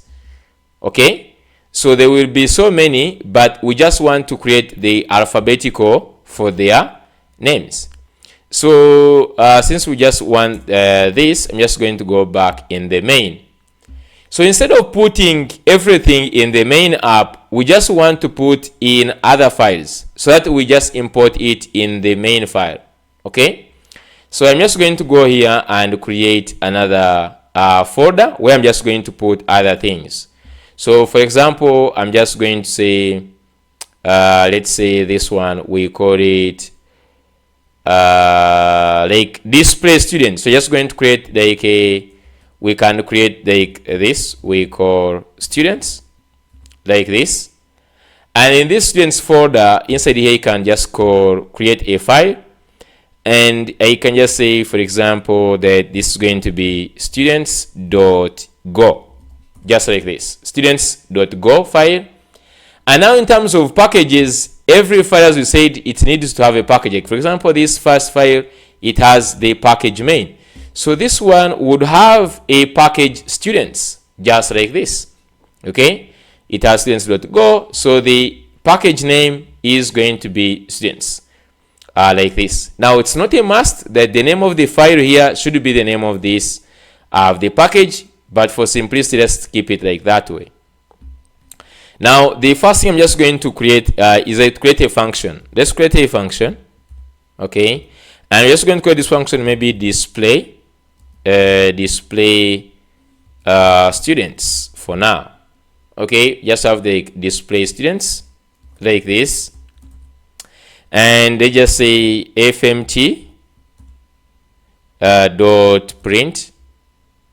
I'm just going to say here, I'm just going to say list of students. Okay, list of students, like this. Now if we want this function to be used in the main file, now what you're thinking, of course I understand, we could just come here and we just say, for example, students. Now this is why you call this the student. This package now will be referencing to the package. Now one thing in Golang that they don't actually specify or talk about more is that the naming of these functions actually matter. When you name something in a variable or you name a function in small caps, okay, this becomes private. This is a private. Okay, this is private and can only be used in that package. Like for instance, you have display function. You can see it is even here. You can see it is even showing that it is not being used. Like this is an unused function. Okay. But if you want it to be used in other files, for example, want to use it in the main, you need to go ahead and change it and make it capital. So since in Java and C++, we used to use the pub, even in Java, not in JavaScript, but in PHP, we always have this public. If you want to make a function used in other files, you make it public. So here they said, instead of writing pub private pub private, they said if you name a file starting with the capital letter, that means this is exported. You don't even need to say export function. That's not there, right? You simply just write a function, and when you name it with a capital letter here, it means it has been exported. The same thing with structs, the same thing with variables. If you want to use a variable, simply name it in capital, and that one is going to be used in other files. Now, when I go in the main now, I can just call the students, and I say dot, and you can see the function display students is available here. So now if I run, go ahead and run the main file here, you see that we have now the list of students coming from the students here. Anyways, let's go ahead and define the structs. So we can just come here, just define the type. I'm just going to call this a student. Notice how I'm making it capital letter. Student, and then I just go here and I say struct. And this has the name, which is a string. And see how I'm making variables also capitalized. This is also important. Then the name, and then the course, which is going to be a string. And then let's say reg number, which is also going to be a string, like this. And now let's go ahead and create an array of students. So you can just say var, or we could just say, you can say students is going to be equal to students is going to be equal to, and then we call the array, and then we say student, like this, and then we start giving our students names here. Let's start with the first one. I'm just going to say, just going to put my name here, and let's say the course. The course is going to be which is in computer science, like this, and then you have the reg number, which is going to be so reg number, we are just going to leave it. So in this case, you can see we have the student which has the name course, but if the reg number is not available, simply leave it out. For example, in this case, we don't have the registration numbers, because this is why we are doing the app. We want to have the students who don't have registration numbers. We want to go ahead, loop through them, create registration numbers, assign to them the registration numbers, and then we display the students with registration numbers. So we have the name, then we have the course. So you can just go ahead and create this, another one. So I know someone is saying, JB, how do we define that it is not required? You don't need to define anywhere here like it is not required or there is any way you put somewhere. No. If it is not there, don't indicate it. Don't just involve it. Just as simple as that. Then let's go ahead and create others. The second person. Let's just say this is going to be Ben Chiwanuka. And bachelor's maybe in business admin, just like this, business admin. And let's get another one, like 2. I'm just going to have just going to say here Chisache Moses, which is going to be maybe computer engineering, and then just going to have this one, which is going to be so just going to have the Apollo Kagwa, and it's going to be I save it like that. So we have our list of students. Okay, so we know very well we can just go ahead and loop through these ones. So let's go ahead and loop. Okay, we say this is the original array. Okay, so this is going to be the original list of, initial student list.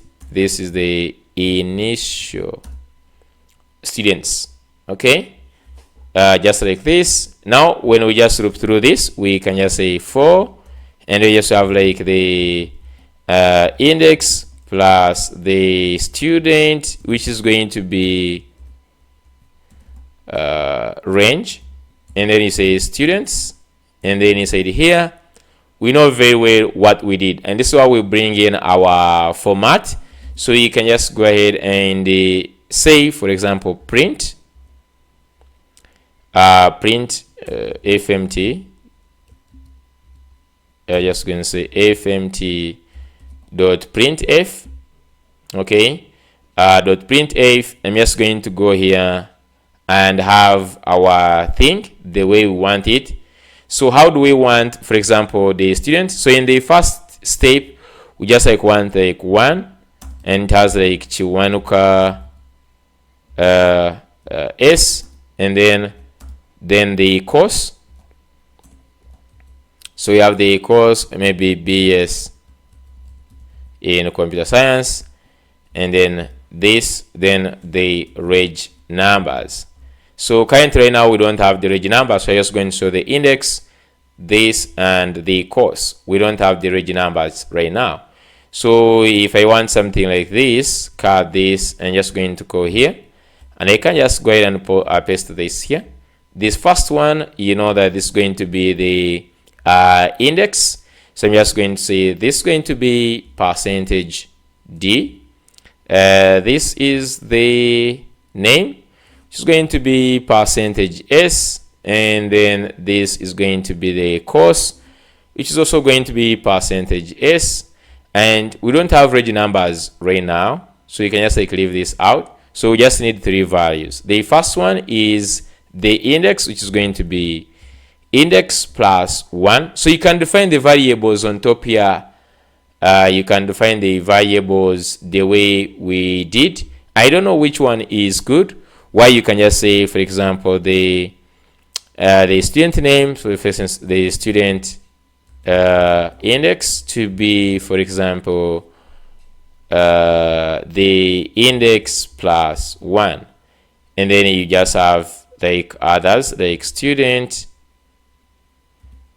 the student reg. So like you have the student name, which is going to be like student student dot name, and then you can have also this. So you can see in this case we're just going to have the student course,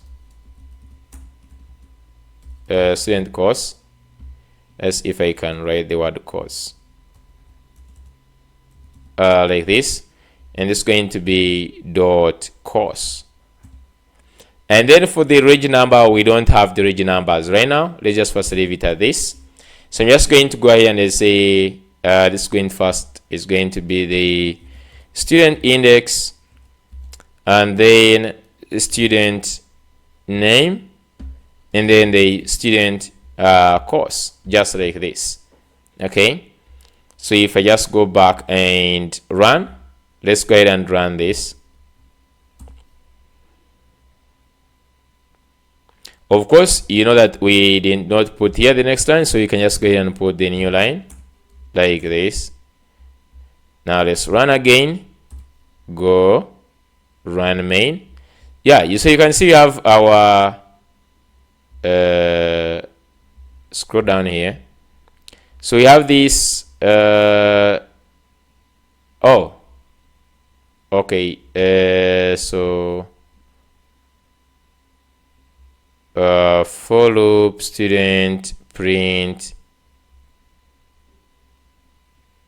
what's going on? Let me just first go ahead and just say clear everything, and just say run go main. Oh yeah, so we have the list of initial students. We have the name, so you can see these ones are unassorted. We have the bin, and this is nice, so this works really nicely. So in the second step, to solve this challenge that we have, basically what we need to do is, one, we need to sort the students. So I'm just going to come here. Number one, we need to sort the students. After sorting them, we have the sorted list now, a sorted list. Then we generate, so using the sorted the sorted list, we want to go ahead and generate and assign the registration numbers. Okay, and of course lastly then you want to display the reg numbers.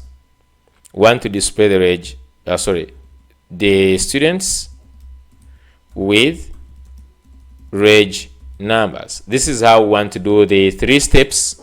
Want to do it. Okay, so what I want is, instead of just like doing this, I also want to create another function. So since we have these the students, we have these as the students, I want to create another function down here. I'm just going to say func, and this is going to be like, for example, assign. So you could just say assign maybe assign registration numbers, just like this. Okay, so as we said, for each function you need to understand what do you want the function to do. For example, this one, what we want to do these first 2 ones. I would want it to do the sort. It sorts the students and also gives us it returns back a list of the sorted students, so that we can actually go and display it in here. Okay, because we already have this, which is an unassorted, so we can just get an array. So we want this one to take in the unassorted students, right? So this one takes in the students who are not sorted, which is of type array of student, like this. And this is going to return the same thing. This is going to return the sorted students. So you can just come here and we just get, this is going to return this. Okay, it's going to return that. And we can take in the first place, and we go ahead and let's go ahead and start by the first one, sort. Okay, sort the students in alphabetical order. And to do that, you're just going to use the sort. So you're just going to say sort. It is going to be sort dot, and it is this sort dot slice. So if you hover on this, the sort dot slice function, okay, it takes in any, which is going to be in our case the slice we want to sort, and then takes in also the anonymous function, which actually returns a bool. So just going to go here and you say we're just going to pass in the students, and then you're just going to have an anonymous function, okay, just like this, just like this. And just note this function returns bool. That is one thing. And this function takes in the I and j, and this is int. Now in this case, the I and j is going to be given, because in the sorting, like you have if you look at our array here, like for example, the first person in this index and this person in this index, so this one represents the I and this will represent the j. So you compare these two, like this and this one, which comes first? You say it is this one, then this one moves next, and then you compare that and this. So you continue comparing until you reach the end. So that's why we have the I and j. So down here we have I and j, and what we just need to go and say return. I'm just going to say return, and I'm just going to return, I'll just have to return students at I less than students at j, just like this. By the way, you have to choose, they're just going to use the name, or just going to sort according to the name. Now what this means is that what does it mean?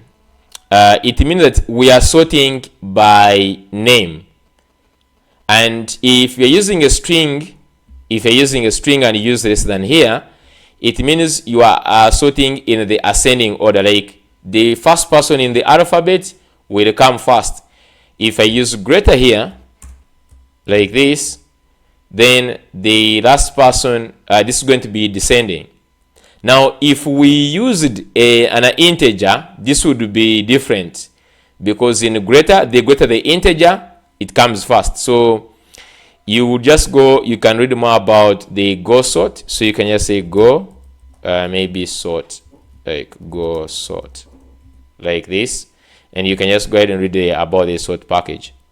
Okay, it has examples here. You can just go ahead and see how they're using it. Okay, but just in this case, we are using, I'm just going to explain in this case, we have an array of students, and student has a name. So you can just say, I want sort by name, I want sort by course, I want sort by registration number, in any way you want. But here we're using the name, and we want the first name in ascending, like this. So this is going to compare this name and this name. The one which comes first, it will take the first position. So the problem we're having here is because we're just like not having a return, and we said this is going to return a list of students. For now, we can just say return students, easy like that, because you have the students here, so you can just return the students. But we just want to know what has happened, because we have sorted. Like, do we have now the sorted array? So to understand that, we can just go ahead and also simply do for loop on this again. So now I'm just going to go ahead down here. I'm just going to say fmt dot print line. I'm just going to say this is the sorted list of students, just like this. And let's go ahead and loop through this, like so, because now we still have also the students, which are these ones who have been sorted. So like when you run the sort, you don't need to save anything, save this in anything. It is going to go ahead and mutate the original array, this one. So this is going to mutate it, and now we have the mutated students. So now we're expected to see the sorted list, because the first one was unassorted. So now just going to run the clear, and let's run the go run. Okay, so you can see now, I'm just going to go down here.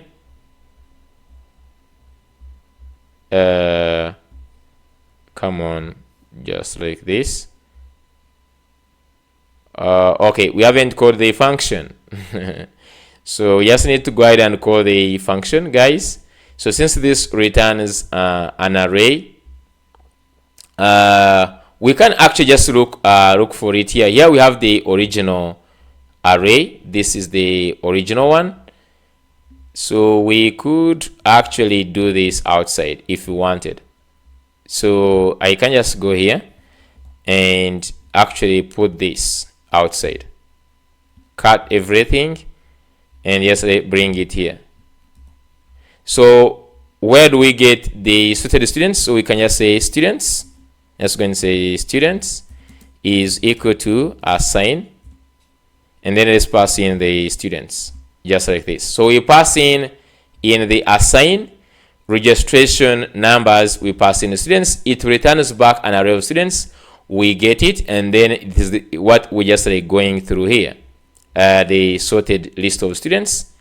So if we do that and let's run now, it should work. Just go ahead and run this. Okay, so now we have the initial student array, which is unassorted. Now you can see we have the sorted one, where we have the Apollo Kagwa, the Ben Chiwanuka Kisache, and then this last. So we have this, now we have sorted them. So the second one, we need to assign the, to go ahead and generate. So we just want to go ahead and generate. Okay. Can I say like generate the registration numbers? So to do that, we can just go ahead and again, I'm just going to get this for loop. Okay, I'm just going to go ahead and add it here. So in this second for loop, we just still have the same thing. What we want is to generate the registration number. So we have the index. So how would we generate the registration number? So I'm just going to say here, student reg number, just like this, is going to be equal to, like this. So literally what we just want is to format the string. So I just want something like this. Let's say I want to use the suffix of bu, ug, and then like then 001. Let's just say 4 zeros, like we have 4, and then like these are 5 numbers, right? So if I just want it in this way, and then the second one has 002, 003, like that. So that means like we need to format the string. But last time we were just like doing the print format, but now we don't want to print it out. We want to save it, right? We want to save it. So in this case, we're just going to use fmt dot s printf. So s printf, it actually formats the string and returns it back. It doesn't print out on the console. It simply brings it back. So we can now use this fmt sprint, and then it has this. So how do we format this? Basically, this first one here, we want it to remain this suffix here. But then how about this? So this is what we want to replace. And to do that, we know very well that this is an index, right? So we would say D. I would just come and say percentage D, like this. And then I pass in the student index. Okay, so if you do this, you will just get now instead, okay, what this will regenerate something like this. We generate bu slash ug slash 1, then like 2. It will generate something like this. So how do we add the 0000? So that's what you call padding. So padding, it is also in JavaScript. We always use this, where you have like pad right. So like you have something, then you say like you have like 23, and then you could just write like the pad left, and then you just go ahead and pass in like 2, and then the number you want to use to pad, like I can say 0, like this. So this is also in JavaScript, padding, and we can also do it in the Golang here. So to do the padding, in here you pass in the values. So you just say, for example, 0, and then we say 4. So what this means is that we want 4 decimal places. We want 4 place values. We want 4 digits or 5 digits. So like you are saying that I want this number to be 5 digits. And if those 5 digits are not there, then replace it using a 0. Okay? So if you do this, it will now place 0, 0. So that the total of these, they have to be 4 numbers, 1, 2, 3, and then 4. So the total of the place values are 4, and this is what it represents here. So we have a registration number. So how do we add it in? To add this inside the students, we can just say students.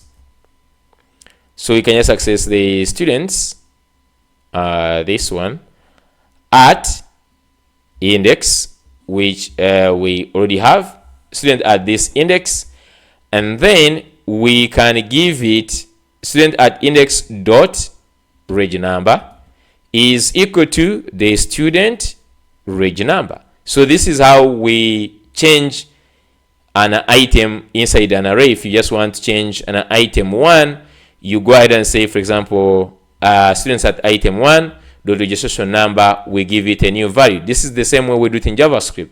It doesn't change. And so we have this, the reg number is equal to this. And now it means it is actually has modified the array. So when we come and return back this, it is actually has already worked, because this has changed the original students and it has added the registration numbers, and then we go ahead and return it back. So this should now, in the returned, we go ahead and do the sorted list of students. We should see the registration numbers. So let's go ahead and see. So I'm just going to go ahead and clear this and let's run.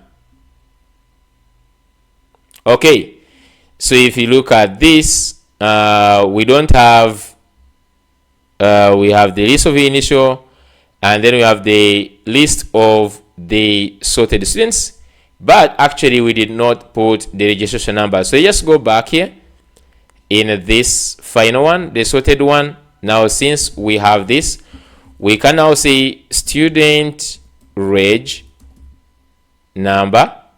The student reg number is equal to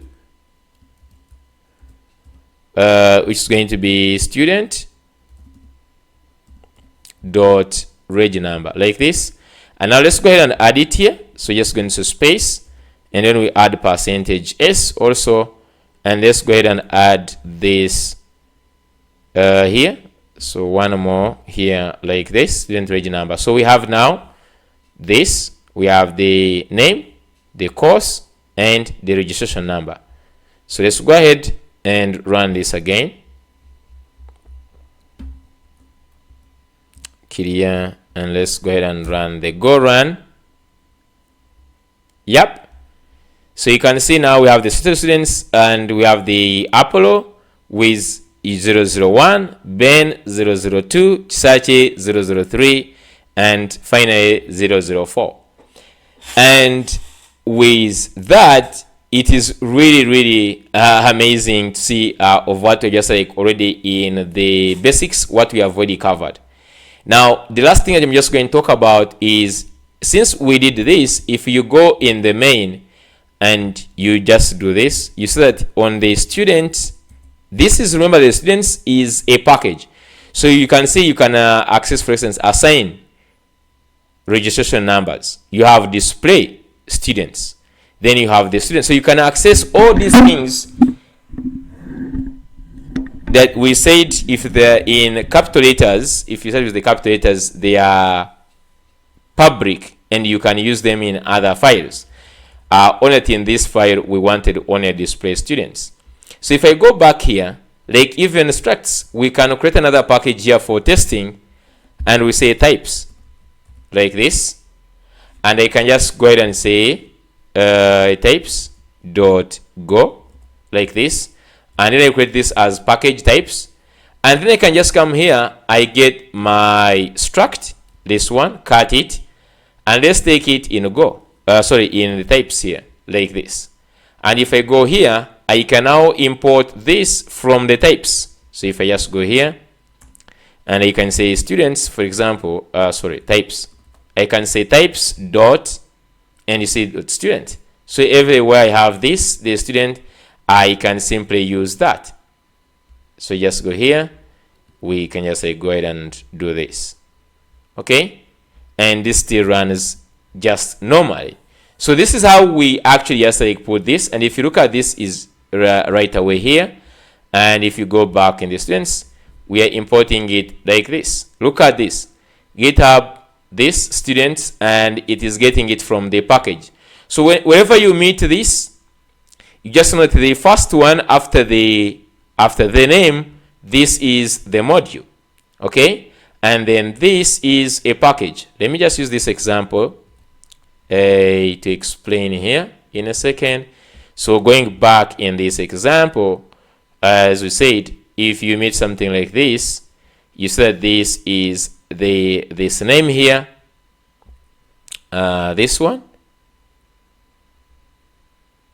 this is the module, okay, this is the module, and then when you find this,